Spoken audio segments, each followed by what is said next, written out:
Pada saat ini kita akan uh, menghadirkan program baru di Kupas Channel ini, yaitu tentang atau yang kita beri nama paralogisme.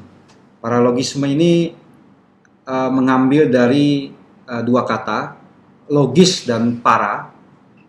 Para itu kita mengenal dalam kata-kata seperti paranormal, dan logis kita tahu sendiri yaitu berpikir secara benar, berpikir menurut aturan-aturan pikiran. Karena itu paralogisme adalah semacam pernyataan-pernyataan yang tampaknya normal, tampaknya bahkan menurut yang mengucapkan sendiri adalah sesuatu yang masuk akal, tapi bagi sebagian orang dan juga mungkin sebagian besar orang itu adalah sesuatu yang aneh dan membingungkan. Nah, kita di sini atau kami di sini mengajak para pemirsa sekalian atau para pendengar sekalian untuk sama-sama mempertanyakan pernyataan-pernyataan yang tampak normal tersebut, yang tampak logis tersebut. Kami akan mempertanyakan pernyataan-pernyataan yang berasal dari pejabat-pejabat publik seperti menteri, anggota DPR, atau bahkan mungkin presiden, dan juga dari tokoh-tokoh masyarakat atau dari public figure seperti selebritas, artis, dan sebagainya. Yang pasti pernyataan itu menyebar luas, viral, dan juga bisa berpengaruh terhadap masyarakat, cara berpikir masyarakat. Pada edisi pertama kali ini berkenaan juga dengan wabah virus corona, kita mendengar atau membaca pernyataan-pernyataan dari sejumlah pejabat dan tokoh masyarakat seperti yang disampaikan oleh Menteri Kesehatan Terawan Agus Putranto dan juga oleh Ustadz Abdus Somad. Baik, kita akan mulai pembahasan ini dan kita sudah bersama dengan pembahas kita adalah Ustadz Musa Kazim. Ustadz Musa, ada beberapa pernyataan yang mungkin patut kita pertanyakan, yaitu beberapa hari yang lalu atau ya tepatnya mungkin sekitar pertengahan Februari, sebelum adanya konfirmasi kasus corona ini, adanya warga negara Indonesia yang terkena kasus corona atau terinfeksi virus corona, itu Menteri Terawan pernah mengatakan, ini saya kutipkan langsung saja di sini, waktu itu Indonesia belum memiliki sama sekali kasus infeksi corona. Beliau, Menteri Terawan, Menteri Kesehatan Terawan mengatakan bahwa secara medis, ya doa, semua karena doa. Saya yakin doalah yang membuat kita semua terbebas dari virus corona. Nah, begitu pernyataan beliau yang dikutip di berbagai media. Dan juga ada pernyataan dari Ustadz Abdus Somad bahwa virus corona ini adalah tentara Allah. Bagi kita dalam masyarakat yang sangat agamis di Indonesia ini, itu kan pernyataan-pernyataan yang sebenarnya tampaknya wajar aja gitu. Yeah. Sejak kecil kita diajarkan untuk selalu berdoa, kalau menghadapi musibah, ada doa tolak bala. Bahkan mungkin kalau saya secara pribadi nih, kalau laptop saya rusak, ada masalah, biasanya saya berdoa nih, supaya laptop ini tidak bermasalah dan tidak harus ke tukang servis untuk memperbaiki. Sebenarnya bagaimana saya mendudukkan atau melihat pernyataan ini dalam konteks sesuatu yang sangat fisikal, sementara doa, azab itu kan sesuatu yang metafisik. Ya. Terima kasih. Assalamualaikum warahmatullahi wabarakatuh. Pertama, alhamdulillah kita akhirnya bisa punya program baru bernama paralogisme ini. Paralogisme itu menurut ini kebetulan saya kutip aja langsung, menurut Charles Peirce dalam Qualitative Logic, itu ada dua jenis paralogisme. Pertama, apabila tidak disengaja, maka itu disebut sebagai falsi.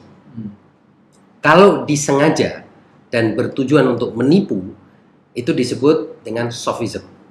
Jadi ada dua jenis paralogisme. Tapi paralogisme itu adalah kesalahan bernalar atau berpikir yang entah disengaja atau tidak. Jadi kita di sini memang tidak sedang bicara apakah itu disengaja sehingga kita bisa sebut sebagai sofisme, atau tidak disengaja sehingga kita sebut sebagai falasi. Jadi ini lebih luas daripada disengaja atau tidak disengaja. menjawab atau menanggapi apa yang Anda sampaikan tadi, menurut saya ada persoalan dalam menilai ya, apakah sesuatu itu patut segera kita hubungkan dengan yang metafisik atau mula-mula perlu kita cari sebab musabab fisiknya dulu. Karena pada akhirnya sebab fisik dan metafisik ini berjalin berkelindan sedemikian dalam kenyataan,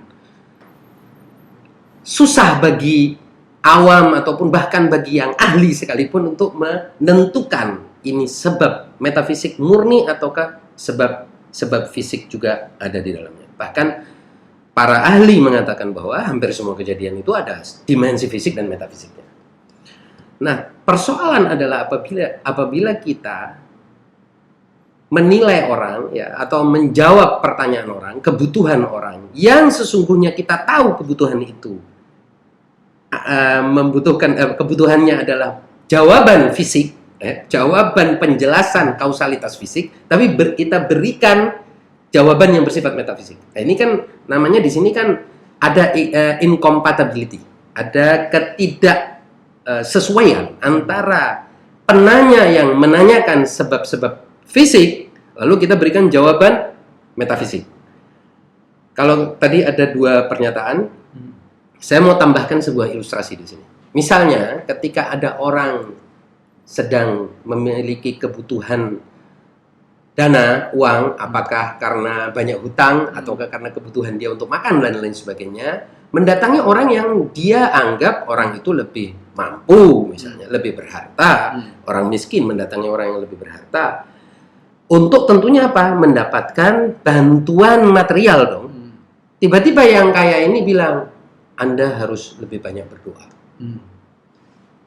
Ini kan asumsi yang bisa kita petik dari ucapan orang kaya ini adalah bahwa yang miskin itu kurang berdoa, jauh dari Allah, jauh dari rizki, dan ada semacam penilaian terhadap yang miskin tadi, kegagalannya memiliki harta dan mendapatkan rizki karena dosa atau karena tidak berdoa, karena tidak percaya dengan Tuhan dan lain sebagainya. Ini lebih berbahaya. Bukannya orang yang miskin ini tadi dibantu, tapi malah dihakimi. Itulah yang lebih menyakitkan bagi si miskin ketimbang tidak menjawab apa-apa, tidak membantu, mungkin masih lebih ringan dibandingkan dengan menghakimi yang miskin tadi sebagai orang yang kurang berdoa. Dan kita sering itu mendapatkan ilustrasi seperti itu dalam kehidupan ini. Atau mendapati orang miskin yang mendatangi orang kaya, yang kemudian orang kaya itu memberi nasihat yang sifatnya tidak tepat. Dan bukan hanya tidak tepat, bersifat menghakimi yang menjadi korban. Begitu juga dengan orang yang menyatakan bahwa kita bebas dari penyakit karena doa. Dalam pernyataan ini mengandung asumsi bahwa yang terkena penyakit orang yang kurang berdoa, jauh dari Tuhan. Sehingga apa? Sehingga sudah orang ini sakit dan tidak bisa kita bantu, tambah lagi kita beri dia problem, beban bahwa dia ternyata jauh dari Tuhan. Maka itulah dia kena penyakit. Jadi kalau Indonesia waktu itu belum ada kasus corona, dan menurut Menteri Terawan ini adalah karena berkah dan karena doa, maka bangsa lain di luar bangsa Indonesia seperti bangsa Cina, bangsa Iran, Itali, Korea Selatan yang sudah lebih dulu menghadapi virus corona itu tidak diberkahi dan tidak banyak berdoa, kurang yakin. Begitupun dengan Ustadz Abdul Somad mengatakan bahwa ini tentara Allah, corona tentara Allah, berarti kita bebas dari azab Allah, sementara itu adalah orang-orang yang terkena azab Allah. Nah, ini yang lebih berbahaya daripada apa yang seharusnya bisa kita lakukan gitu. Itu kita membahayakan. Jadi korban harus menerima 2 kali musibah. Musibah yang sedang dia derita yaitu virus itu sendiri atau penyakit itu sendiri. Musibah kedua adalah tanggapan negatif orang. Ya kan? Dan ini secara istilah disebut sebagai blaming the victim. Jadi penalaran ini atau sesat pikir seperti ini, paralogisme ini muncul sebagai bagian dari cara orang mempersalahkan korban. Apakah di sini korbannya orang yang terkena penyakit ataukah korbannya orang miskin? Jadi orang yang terkena penyakit ini tadi kita anggap sebagai kurang berdoa menurut versinya Menkes, atau terkena azab Allah, ini lebih parah lagi menurut versinya Ustadz Abdus Somad, dan mereka sedang diserang oleh tentara Allah menurut versinya Ustadz Abdus Somad, yang artinya kita telah meletakkan mereka dalam posisi yang lebih buruk lagi daripada sekedar menderita penyakit fisik itu. Jadi kita bebani mereka lagi dengan pikiran yang negatif, dengan penilaian yang negatif, dan dengan cemoohan mengandung di dalamnya itu tadi, mencemooh korban, blaming the victim itu tadi. Alih-alih membantu. Alih-alih membantu. Padahal agama apapun menyuruh kita itu apabila melihat orang yang sedang menderita, entah, jangan tanya dulu apa agamamu, apa etnikmu, siapa kamu, bantu dulu korban itu.